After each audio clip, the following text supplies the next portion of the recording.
Reach out and touch with Laura Pascal. Treating with the issues with every interview: AIDS, rape, incest, street children, the homeless, violence in schools, and so much more. Join us now for the program Reach Out and Touch. Good day, viewers. We are here again with Reach Out and Touch program. I'm your host, Laura Pascal. As we always tell you, in this program, you will have a chance to smile, you will have a chance to laugh, you may have a chance to cry, but the important thing is that everyone will enjoy this program. It's a very interesting program. Today we have our guest. I know you will say every time I say it's interesting. Today is very interesting. We have our guest today, Madhu Kosi, and he will introduce himself because I don't want to take away all the information that he'll give you. Before you relax and get ready for the program, I would always like you to have a writing material because we give information, and the information we give, I know you will want to call or get some pen and paper and write to us immediately. So Madhu, welcome to Reach Out and Touch program. Thank you, Ms. Tell us, Pascal. you're most welcome. It's a pleasure for me to have you here, and your interesting and intriguing story.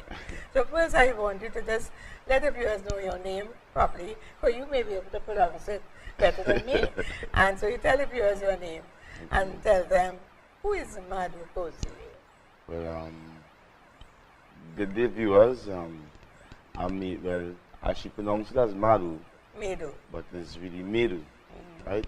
I'm Medu Kozier, I live in Valencia, right? And I was invited to the program. I'm Miss Pascal and I'm from my church in Valencia. What it is that I am a recent amputee of my left limb, meaning my left leg, and I is above the knee amputation.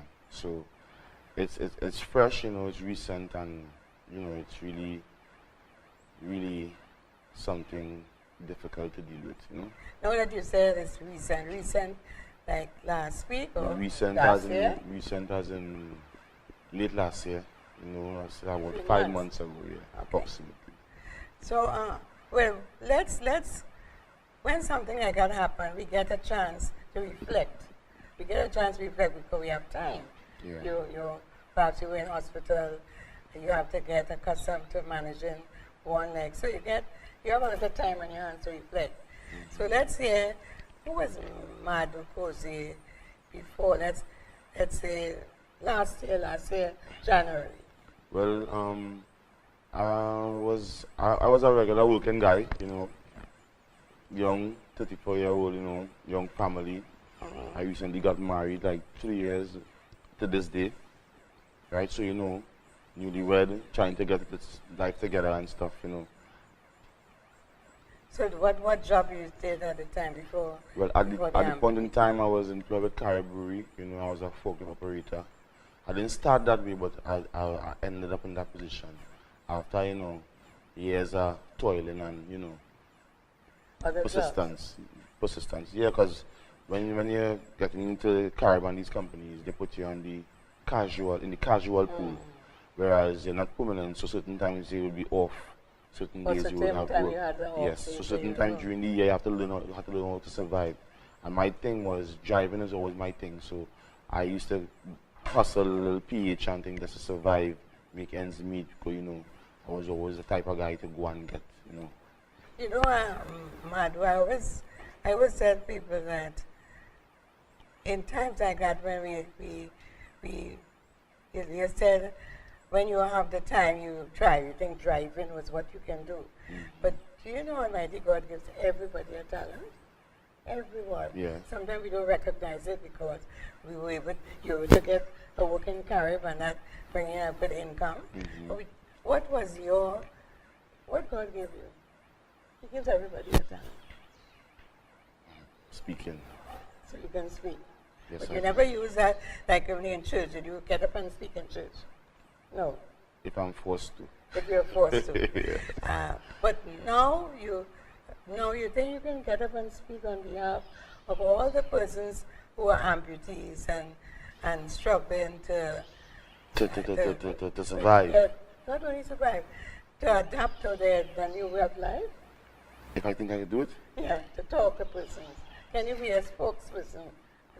by the grace of God, You I can will do be it. one of the most powerful voices that any amputee will ever listen to. Let me give you a trial run. Okay. They are amputees. Now this Resurface TV is an international program.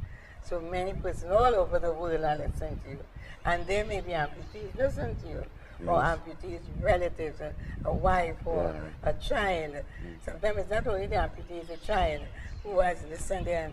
How can I deal with that? Right. You see on the television persons who came from the war, these army veterans, Right. and how their wife and their Wounded children. warriors. Yes. Yes, yes. So let's say you have to tell them in 2 minutes. How would you talk to them and say? Would you tell them about your life first, how you went through? Well, that what I would experience? do to make sure that they stay in their comfort zone, because people tend to get pretty antisocial and reserved when they go through these things. And if you're not an immediate family member or immediate friend, they usually don't really pay any mind. Because at the end of the day, they tell themselves that you are not the one going through what they are going through. You wouldn't understand. Right. So you have to come to their level, maybe higher or mediocre. You have to come to their level. So whereas I will start off within making them feel comfortable. All right, so they are comfortable now, and Right. they need to people. Anybody like any stories, you know? Right. Well, let's hear a story. Your story will convince me to accept who I am. Right. Your story is what happened. What happened at that day, that fatal day that your I actually lose Yes. the leg. or that you got damaged, you got injured. Let's talk about the injured. Okay. I used to play basketball, right? For the Valencia team for years as a young man coming up. And the Hoop for Life competition they recently had that came to pass. I was part of it, and while training, my left knee hurting me. But I say, maybe I'm normally a fit person. So Alright. this can be nothing serious, you know? Okay, all right. A little spokes in the wheel now. Yeah. And I ain't paid no mind for like 5 months. I go into work in pain, I drive in the forklift in pain. My co-workers laughing, boy, what happened to you? Oh, you're getting old, boy, you normal fatigue.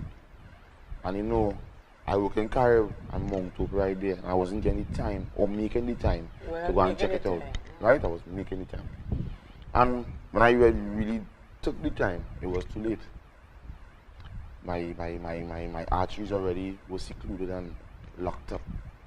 And the rest were dead. So there was no rejuvenation, because me not being a child and still not being a elderly, they had me in a rock and a hard place Yes, in right, between. right. Right? So nothing wasn't rejuvenating itself. So it was too late.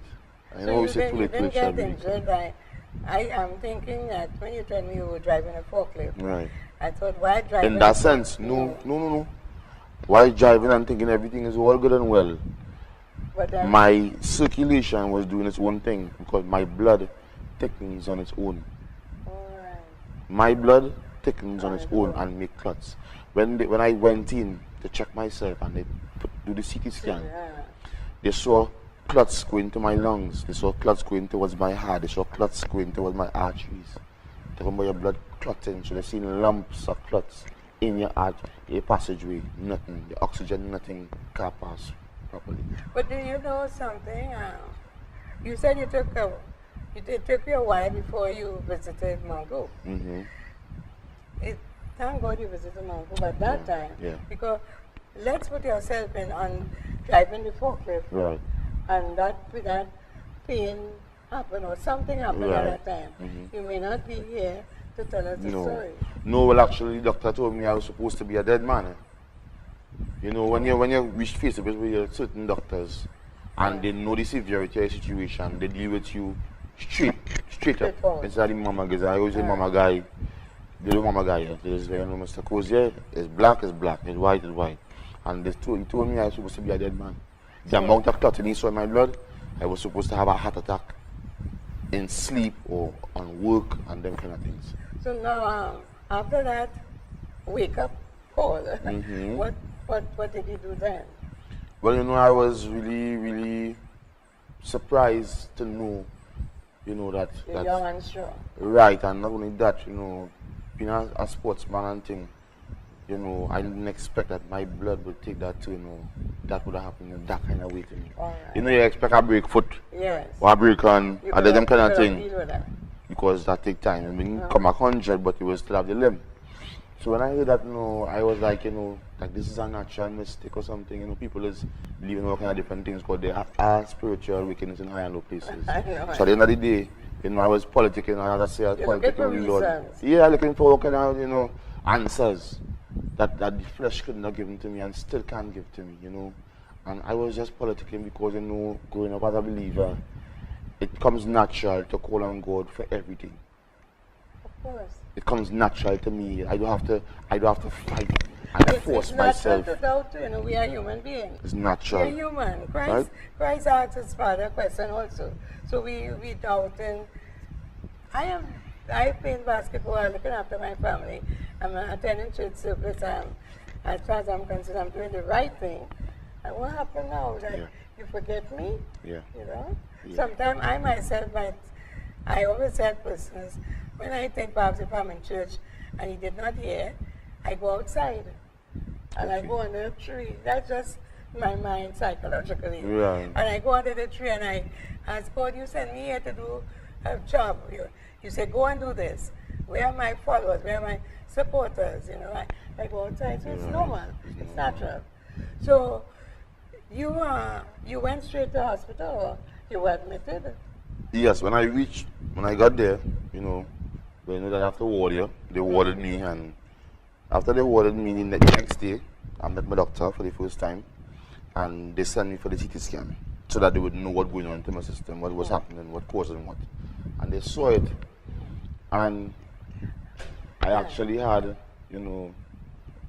I had nothing in me at that time. I was tired, I was in pain, I was at my last, I was tired of everything. At a certain point, I stopped praying and things, because I feel like it didn't make no sense. I was like, I prayed to myself, like I prayed to me.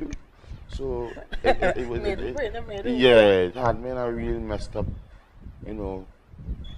part of my mind. And people would see me and come up with a lot of pity and things. And gosh, I wouldn't welcome that, because I was never that type of person.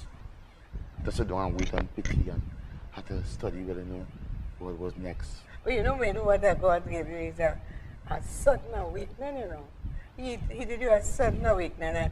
All right? And then, not perhaps, He always needs us to do a work for Him. He has made you to do this sort of job. And perhaps if when you were healthier basketball player, you got a vision, you got a dream. And Almighty God said, I wanted to go out and speak to persons who are amputees.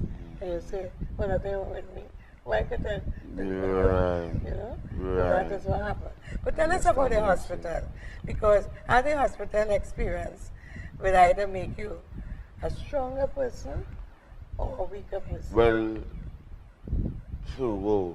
it's a really, really, really type of experience. For all my fellow amputees would know that it's where, as I say, plenty of times the Lord is put us on beds of affliction to look up to Him more, to take our time out and check ourselves and see what we're about.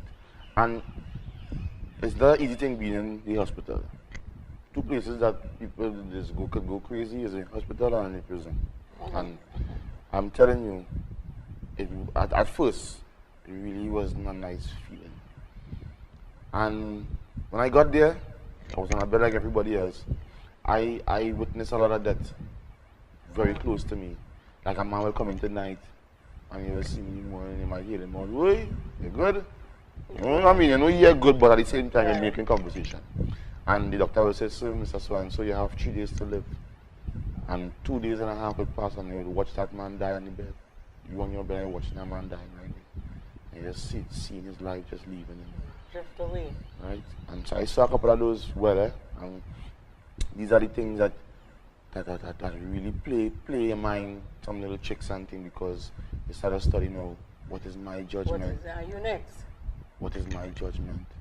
It had a guy came in and I find he was so disrespectful because he came in and he wouldn't even say good morning. The next day we was trying to make conversation with him. He wouldn't even answer. He wouldn't even look at us. And I didn't understand why I was so angry with this guy. Right. And the very next day, they bag him up. He came to die and he knew he was gonna die. And he could not handle it. He didn't understand. And he didn't want no part of nobody. No talk, no conversation, no dealings, nothing. The immediate family come and check him. He might mumble 2-3 little words, but he came to die and he knew that. And there's So nothing. you are in the hospital there and you're witnessing all that, and they came to tell you. Did they come with a counselor or someone to say, well, let me talk to you first and tell you what can happen and see if you're ready? No. At that point, it had no counselor. It had no petting and powder. It had no partiality. It had no emotion. Because a doctor is carrying out his duty. All right. Even if you feel appalled by your situation, he's not allowed to show you that. You know this kind of way? To bring about that level of emotion. Well, how did your family, your wife and children cope with this? That's a true crucial time in your life. Yeah, well, you know, I thank God for my wife, because she gave me a blessed wife. And, you know, she was like, boy, is there anything else they could do to save that leg? I know. You know, anywhere, if you're on the way out, you could go abroad and treat yourself, if it's what, so she said, yeah, there comes a point when you have to let go and let go. Then. And at that point, that's what I did. I just let go and let go. So you know, so in circumstances like these, someone might tell you they didn't even know what prayer to say. What prayer? No, all my prayers would jumble up in my mind. Okay. So at a point, I came to a crossroad where I was just, as I said, I just let go and let go. I just released just have everything. faith. Yeah, natural faith, natural. Nobody can put that in my mind or in the temples of my heart. That was natural, and that's how the love of the Lord is to me. Natural. I don't fight it. Just come. So how long did you remain in the hospital? 7 weeks. The first time I was admitted in Gandhi, when I was, you know, I now started to go through the situation, I spent 3 months straight, without coming up on the work, 3 months. And I spent a year after that with the leg fighting up with the pain. And then this last time to do the amputation, I spent 7 weeks in Mountain. You know, Madhu, we'll take a break because there are many persons that perhaps calling their friends to tell them, listen to Madhu on the program, you know. So we take a break, and when we come back, viewers, you would hear not only when he left the hospital, because he's here with us today. So we take a break, and then we'll be back again, and we'll give you more interesting information about the journey, his journey, we'll call it now, his journey to reach here today.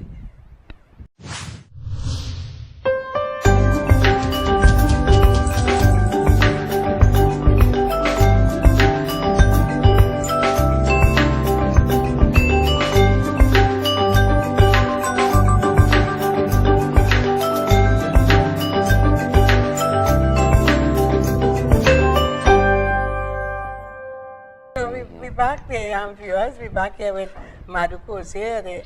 At the beginning of the program, Madhu told you how he was.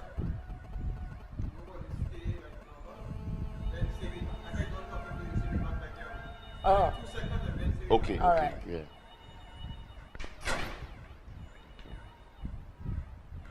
Okay, viewers, we are back with Madhu Kosier. At the initial, as we started the program, we spoke about his therapy and the trials that he has gone through for a while, for 5 months or more. And very interesting. He's really speaking to all those persons, the amputees, as he said, that amputee group. And not only the person whose arms or legs or limbs were amputated, speaking the person, the relatives, the mother, all these persons who have to be there for him to support. His support group. How do you handle it? Maybe sometime you wanted to ask him a question, but you're afraid because you know how he will react, or you might say, you might forget his leg is, he say, "Hon, take that for me," and then he has to up. So he's out of the hospital, and let's look at that part of the hospital But before you go there, you said that you're a jack of all trades. And tell me what, because now you have, yes, you're home, everyone has left for school or work, and you are there, and you say, what can I do now? How can I survive? Because you have children. Yes. How many children do you have? The general count is 9. The general count is Yeah. 9. There's a good count. Yes, because what happened And at God that, bless you. at that point in time, you know, I was about that life then. I was living that type of way, you know. I used to travel a lot and stuff in my younger life. And Travel like out of the country? yeah, I used to be in America plenty. Working, you know, usual thing, Korean people go up there, we work, we try and make life for the ones down here and make it better and come back. So I used to do that for about 10 years, a 10-year span straight, you know, coming and going, coming and going. And, there comes a point when I'm in a young man's life that, you know, you enjoy lying, and I just got tired of it, you know, away from my family, and I didn't get to know most of my kids through that. All right. Because they didn't get a chance to grow with me, to be around me, you know. So you were I just poor. had barrel babies. What they will feel my love that. through what I sent for them Yeah. and stuff, right? And, you know, I really got tired of it, and I decided to, you know, be home. And that's when I, you know, got into Carib and started to work with them. And I worked with them for like 5 years. During that 5 years, were you able to, like, build a home, or what were you able to do? Not much. Was it start Not or much. more? I was just making ends meet because they check your service and they limit you to making a certain amount of money for the year. All right, okay. Right? So I just So, making ends and meet. when you were making ends meet, you didn't fall back on the time, because you spoke about art. Did you fall back on that? Or you didn't have time for that? No, it totally consumed all my time because it's shift system, All right. right? So I work at 10 to 6, 2 to 10, you know, 6 to 2. So on this shift, when I come home, I high and tired because my kind of working Yes. used to be, you know what I'm saying? You're high and So tired. I'm high and tired, and you know, when I'm high and tired, and I fall asleep, and my phone will ring again, and the boss will be like, "Hey, a guy says staying home. You're coming out." Look at that And shit. I will come back out because I know one time, I will be home, no work, nothing. The boss I call the boss, I'm begging for service, and nothing. Right? So when I get it, I beat in the eye while hot. So I Right. never used to have time, you know, just studying nothing. Just You look know, for Madhu, you're speaking, when you speak about Carib, you're speaking about you working at Carib and with both legs. yeah. No, and you say it was a trying time and you're frustrated and etc. But now you have one leg and you're unemployed. Yeah. So it's an added frustration you're going through. Yes, yes. So the viewers would like to know how did you decide to cook? Who did you ask for help first? Like it dawned on you, I have one leg. Who do I call? Well, I call on Almighty God, as I always did throughout my entire life. Where maybe I be doing something good, bad, or indifferent, I always find time or a second to say, "Oh my God, you know, Father, go before me and stay after me and secure me as your son." I will just say a quick prayer according to the situation where I am, you know. But the prayer is not to And belong I'm here. just saying, but that is why I went to for help. After all that we've been through in the hospital and after all the trials, I saw no other way out still than Almighty God. That was my only way out, and continues to be my only way out. You know what Almighty God does? They said when He can't come, He sends someone. Yeah. Because if someone, you hear footsteps coming up the step there, and the footsteps was in the voice saying, "I'm Almighty God," you're running out. But you think, then yeah. But Hello, He sends I might just cap out. Yeah. I just close my eyes and But cap. he answers, he hears your prayer. He listens and He answers your prayer. And He sends someone to fulfill that prayer for you. Choose someone. So I am not going to say I am the person that God sent. Right. I will say the situation, Right. the Resurface TV, we're reaching out to you. Because our program is ready to reach out. And God reached out to me by giving me this gift of speaking to people, touching, being able to reach out and make a difference. Right. But I was there with my short self, and nobody was seeing me. You know, you could be crying out. And then at that time, I was a soft-spoken person. Right. So I'm short and soft-spoken and saying, yeah, I am, look at me there. And nobody paid attention until Resurface TV came along. And Pastor Francis heard my voice, and perhaps he looked down and he saw me there. So I got the opportunity now to reach out to other persons. So when you said that the person who introduced you into the program, you have an assistance, this is your assistance. You know what happens here, Madhu, is the entire world hearing this story, and you're telling the story not in anger. You are not telling the story with a sad face. You are pleasant telling this story, because it's like a woman in labor, and when she gets that child, you say, how was the pain? You say, what pain? Because you have something to show. Now you have a chance to reflect, and you will say, a spokesperson.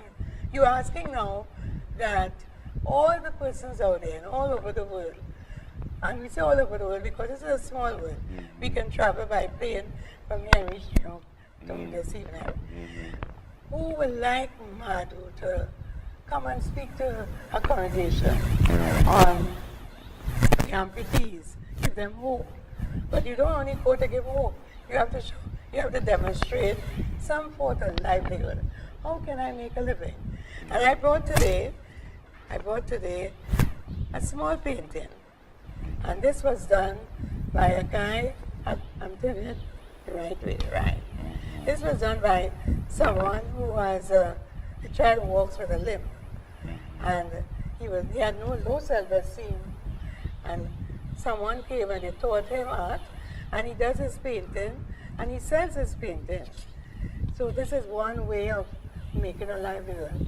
So when we are looking at now, how can we get Madhu to do something that is constructive? Let's get them into some sort of entrepreneurship. Right. Let's sell a service. It's not to say that we're selling a cup. Right. We're selling a service. And your service is what Almighty God wants you to do. Yeah. And I can promise you that on the program I will start with Reach Out and Touch organization, where we can invite you to at a final course to come and speak to a congregation. Okay. But we have to prepare how you will speak, etc. And we will start from getting you into your heart. And there's a gentleman in Valencia, Mr. Hippolyte. I'll give you his number before you leave, so that you link with him, and he can give you some pointers and some free sessions and so, or come home with you. So we're not going to give up on what you're doing. We're not going to talk and say, but being here is important. Just the idea that you came today, coming today is important. We are going to ask you to tell the viewers now, you're talking to them, what plans, like before this incident, what was the plan for Madhu? What was the vision? Where you saw yourself? You know, like when you watch fairy tales, everybody want to be, the ladies want to be princesses, and the guys want to be kings. I always wanted to, see myself as, having my own kingdom, in a sense that I knew how much kids I have. So I was putting myself in trying to put myself in a certain perspective where I was, alright, I'm Miru, right? All my children by name and number. And I would put things in place that everybody could at least be alone, have some kind of financial stability. That was my main emphasis, So because I knew the time would get tougher. careers. Right. So they would have, let's say when they reach a certain way in the education, there was a certain point where I just had to put out money, right? towards your kids' education and to the betterment, to the future and everything. So my whole thing was, all right, I'm going down in age, so put me aside. Yeah, going down in it, going up in it. Well, you understand? You don't go down in the stage understand? where you go up. But you know, I had so much things planned. You know what I say? But all right, so you had those plans. We don't have much time again. You had all those plans. Can you? They may not be the same plans, but that's how they erase those plans from the drawing board. Right. Let's still think, how can we, when you leave the program here today, then you got to write. Write it on paper. How I can reach the, fulfill that dream. And when the program today, we'd reach out and touch, and they have promised, because we'll get a poll perhaps this week. How can you go out there, use this experience and talk to persons? How can I, my art, how can I make paintings? How can I do things with my hands? Because you only amputated your leg, right? Well, Miss Pascal, I can tell you, I have a, to myself, and I will share it with the viewers and my fellow amputees and stuff. I am a very reserved and private person naturally, right? The world may see one picture, but I have a totally different photo gallery with my mind, right? So in this time, I love driving, I love art, right? And the art was always a private thing, something I would do at home, not in the public light, right? And in this time, you know, I really want to get seriously into transportation. I love what you're doing with this program. Thank you. Probably as God leads, you never know. Because my music teacher in junior sec always told me I have a voice for media. But I never follow it up. But you know, as the Lord leads, that is how I govern my life in this time. Maybe you could have a program with Resurface where you're speaking to the persons. Right, and encourage my brothers and them, because I have a lot of mental struggles still with this situation. Because me being so accustomed to being independent, and I to now be dependent is be a problem amongst friends, families, immediate, everybody. In that sense, trying to support me. Sometimes they're trying to do good and make it worse. But I wouldn't let them know because they're doing it out of their heart. So I appreciate that, but at the same time, I have to balance myself mentally before I do anything out here right now. So for right now, I thank you for inviting me. And this, so how I feel right now, you know, is a new beginning. Somehow or the other, you know, I just feeling that way as a new beginning for me, for my fellow brethren and sisters out there. You know, I see you guys on social media because I go on Facebook and these things. I don't put my picture, but I see you guys, and you know, even if the world had whatever they have to say or what the world may feel, we know what we go through on a daily basis, And only one thing I have to say to them for now is that only God knows when, how, and why. Well, viewers, I'm stammering here what to say because he has said it so nicely. But this program, remember I started the program and said, some people may cry and some people may laugh. But at the end of the day, everybody enjoy. And I was trying to keep my hand down because I was tempted to wipe a teardrop. But it's so uplifting to know that I've met him. You know, when you meet someone like Madhu, the little arthritis that on my feet today, I didn't bother about it because I can walk with both legs, you know. So I am glad to have you here. I'm proud to have you here. It's a privilege.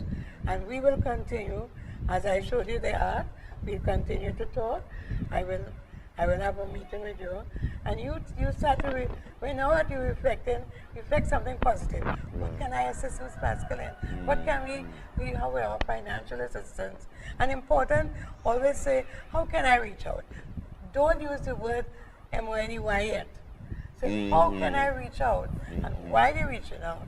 God will direct the right persons to you. To my path. May God richly bless you. And the viewers out there, you will keep always on Resurface TV and Reach Out and Touch program. And every time you will hear the most interesting program. May God bless you all.